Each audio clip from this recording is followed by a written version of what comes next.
What's good? We are back. Yours truly, one and only Paul Pickett, host of the Paul Pickett Podcast, aka Triple P, aka the Common Sense Podcast. Your source for music, sports, politics, world events, and much, much more. Today, I'm going to react to a video.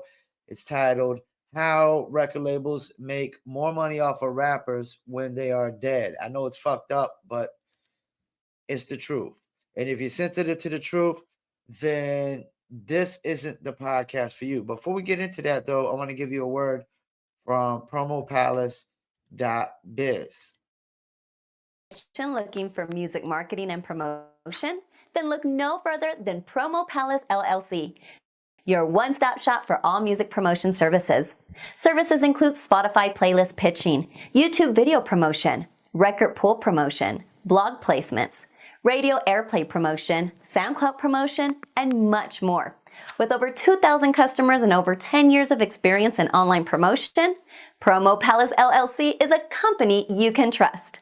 For more info, please go to promopalace.biz. See you there. That's right. You heard a beautiful lady. If you need online marketing promotions for your music, product, brand, or service, please go to promopalace.biz.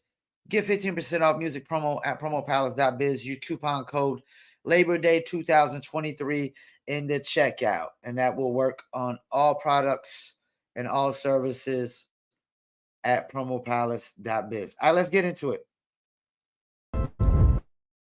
Sales rose by 487%. And for Mac Miller, that number was up to 970%. 970%. There's no way in hell you can convince me that people who are a part of these record labels are not looking at this and saying, well, isn't that interesting? DIY. It is unfortunate that we're at a place in time in hip-hop where even the subject of death feels like the content of somebody's video game. I don't treat it like that. I look at this, and the first thing I think about when I see rapper death is families, beyond fans, beyond what they represent with their music. And it hasn't always been like that. I think as a fan, the first thing you think about is your own fandom of some of these artists. But the older I get, the more my responsibilities change. One is being a father, as a being a husband. The more you start to think about these folks being breadwinners, these folks being support systems for families. With that said, the name of the video is Why Labels Want Your Favorite. Before he goes further, first thing I think about is culture problem.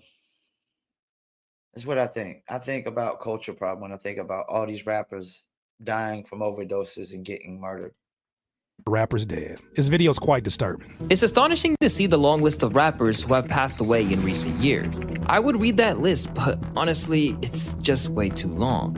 Whereas the deaths of Tupac and Biggie scarred an entire generation of hip-hop fans, today's consumers are so used to seeing their heroes either gunned down or dying from substance abuse. Like the hip-hop vet Jim Jones said, we have more rappers getting killed than we have weeks in a year. Being a rapper in today's society is definitely the most dangerous job in the world. Now, if you would have said that 10 years ago, that might have sounded like a really ridiculous statement, that being a rapper is the most dangerous job in the world. There's literally a TV show I want to see on TLC or one of these channels that talks about the most dangerous jobs around the world. But when you really give that statement some thought, part of what makes you successful in this field as a rapper is your visibility. Part of what looks like success is you pretty much wearing what appears to be your wealth. That's also the same thing that puts a target on your back. We're not even talking about if you're a rapper that talks about violence or you say things that may attract that kind of energy to you,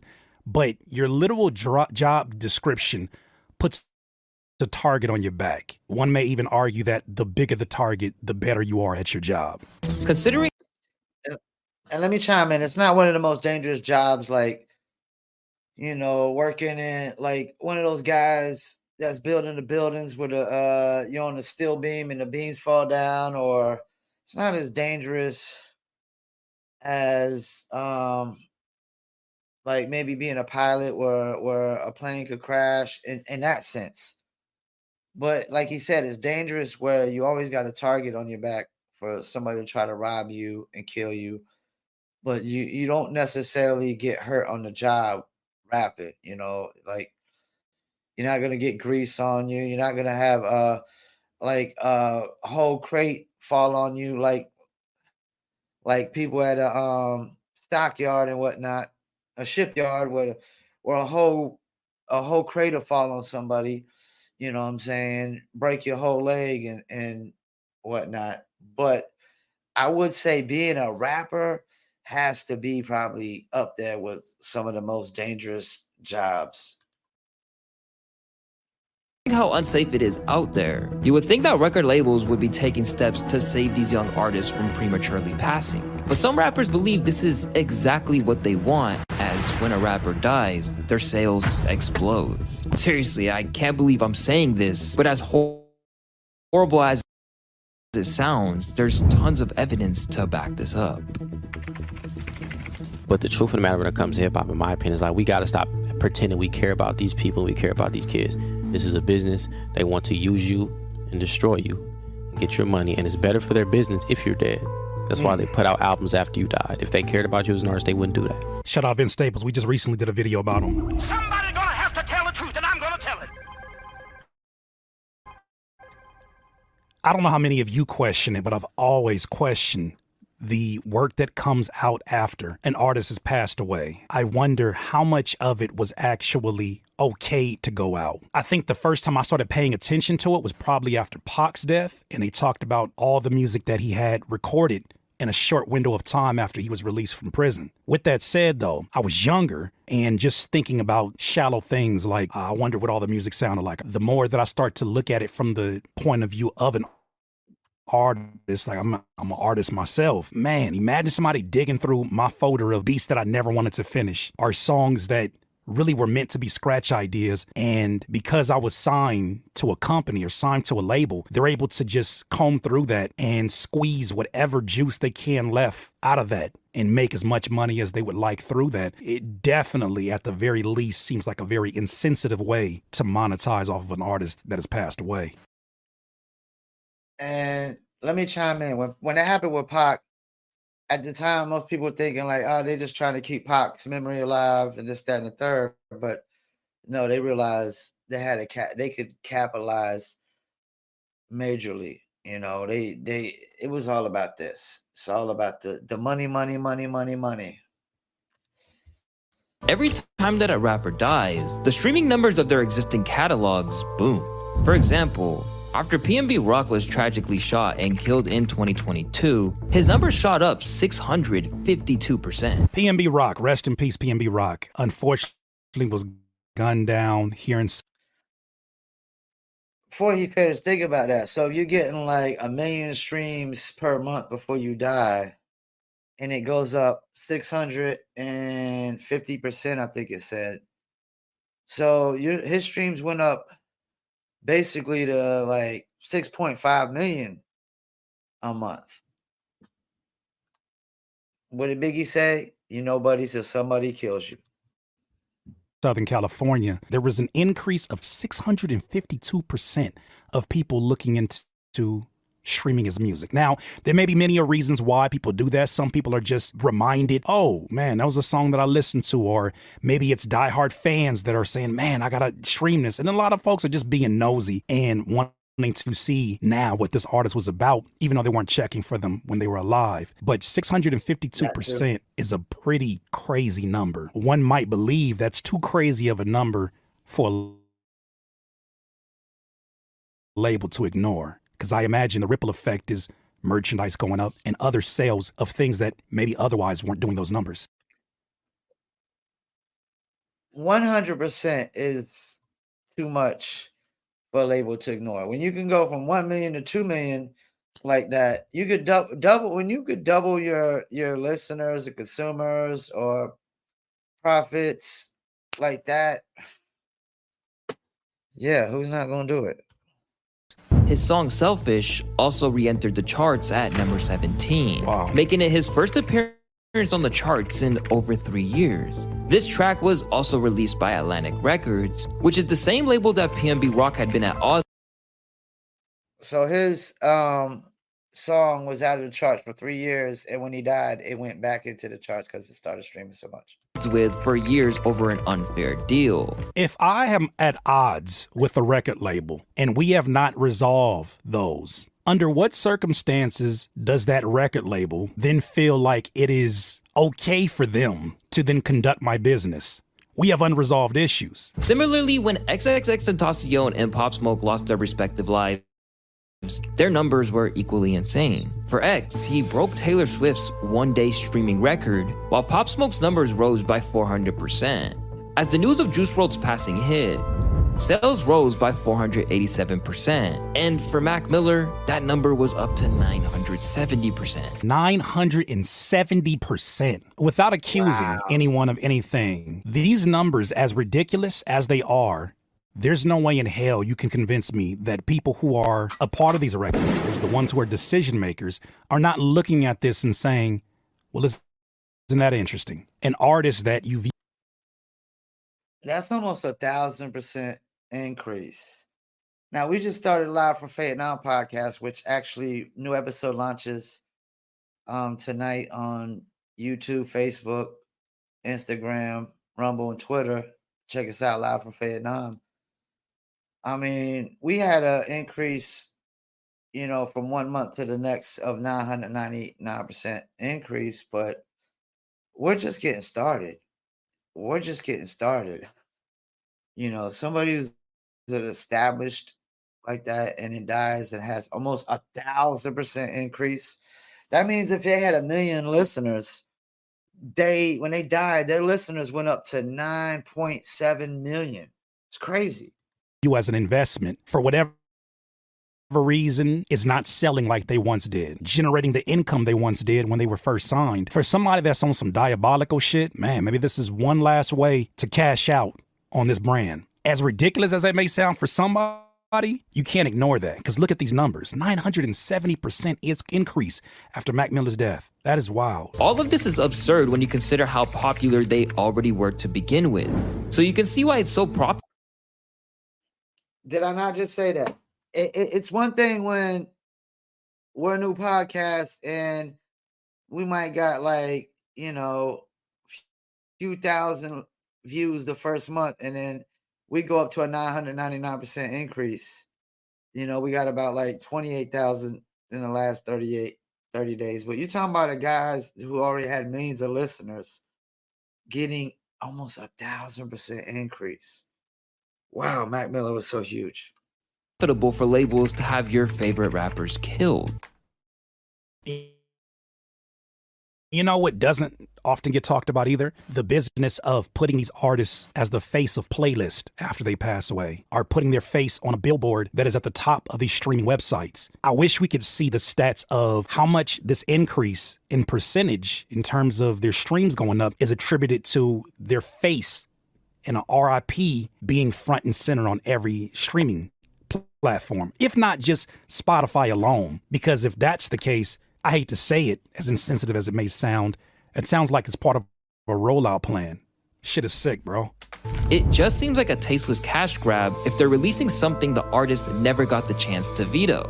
Like they're using them for name recognition, which already kinda sucks, but exponentially more so when they're dead. If these labels pose these deals as partnerships, in what business, in what industry is it okay for you to move forward with plans that you never got to discuss with your partner? Because I never see anyone from the label or anyone release news or information that these artists okayed them. If I'm in a partnership with you and I respect you as a partner, your opinion matters. No matter if I'm the investor, we're in a partnership. So to see how aggressive they move forward without the okay from obviously their deceased partner, or even doing things in good faith by working with the producers or maybe their family estate. Shockingly, 7 of the artists in the top 10 most streamed albums on Spotify are all dead.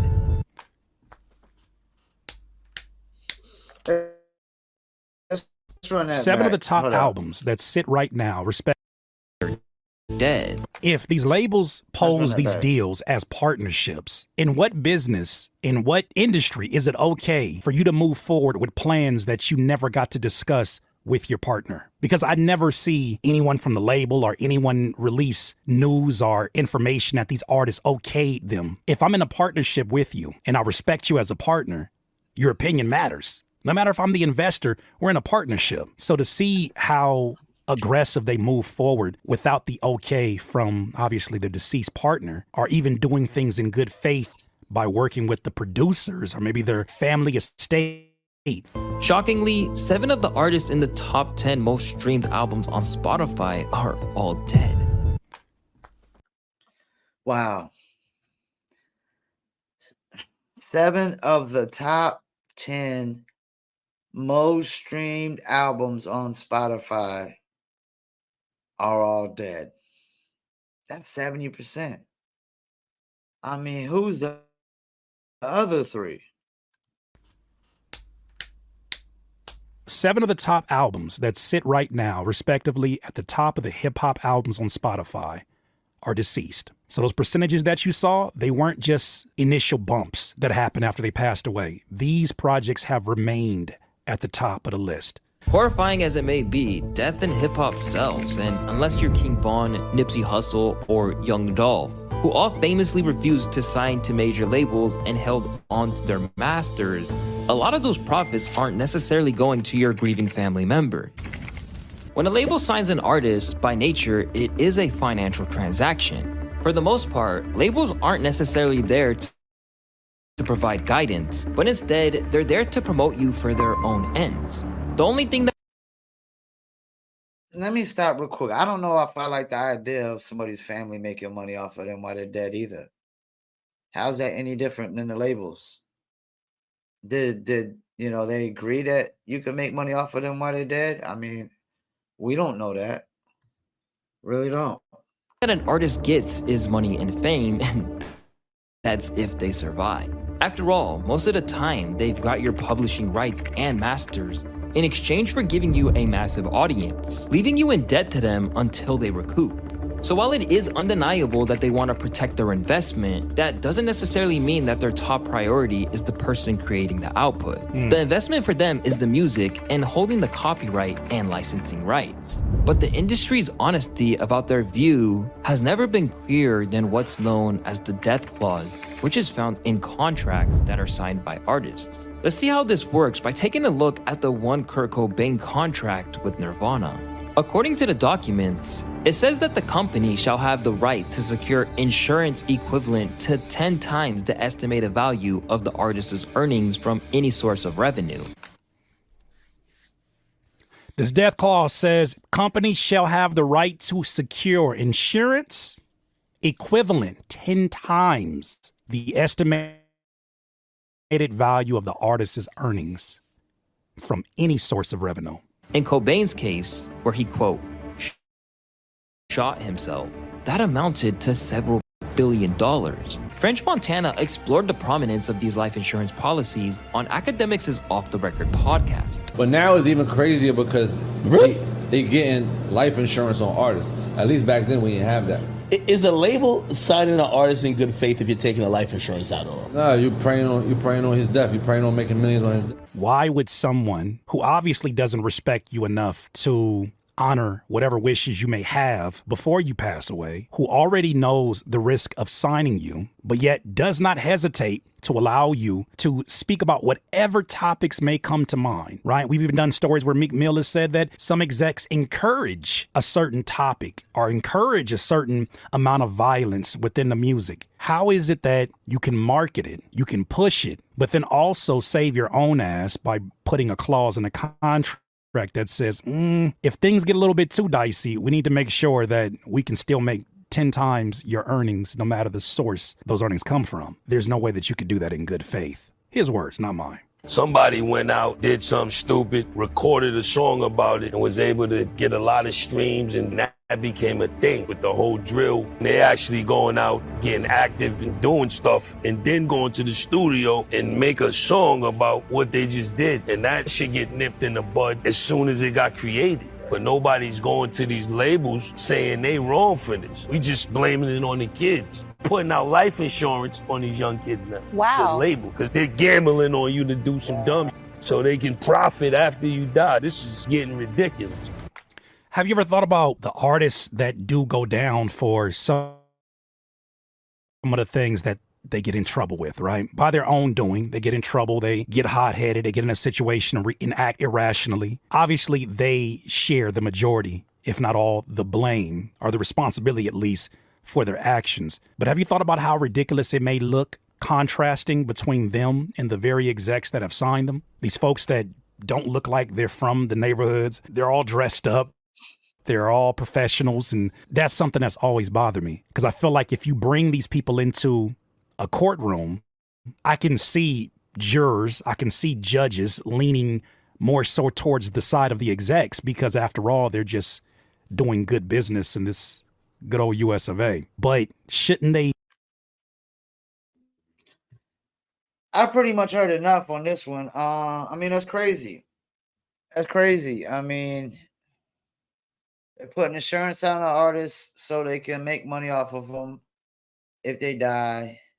They put the music out when they die so they can make money off of them that way. That's double dipping.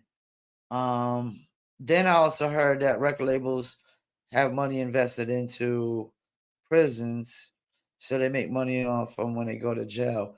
What did Tribe say? Rule 4080, record companies are shady. Rule 4080, record companies are shady. When you sign with a major label, you're pretty much asking for it. I recommend everybody stay independent if possible. Try to stay independent. When you sign to the label, you're giving up a lot. You're giving up percentages, you're giving up masters, publishings, a lot. You're giving up musical freedom. You're giving up a lot. So, yeah, I guess the moral of this one, how record labels are making more money off of rappers when they're dead and gone, is Rule 4080. Record companies are shady. And that should be common sense and common knowledge, man. It should be common sense and common knowledge at this point, And I don't really feel sorry for people who sign record deals and don't have a lawyer look over it and don't have a lawyer look behind the lawyer. You have a lawyer look over it, then you gotta have a lawyer look behind the lawyer and make sure he ain't trying to get over on you. Because for all you know, he might be working with the label. Because what Tribe say? Rule 4080, record companies are shady. Once again, I'm out. Paul Pickett Podcast. Peace.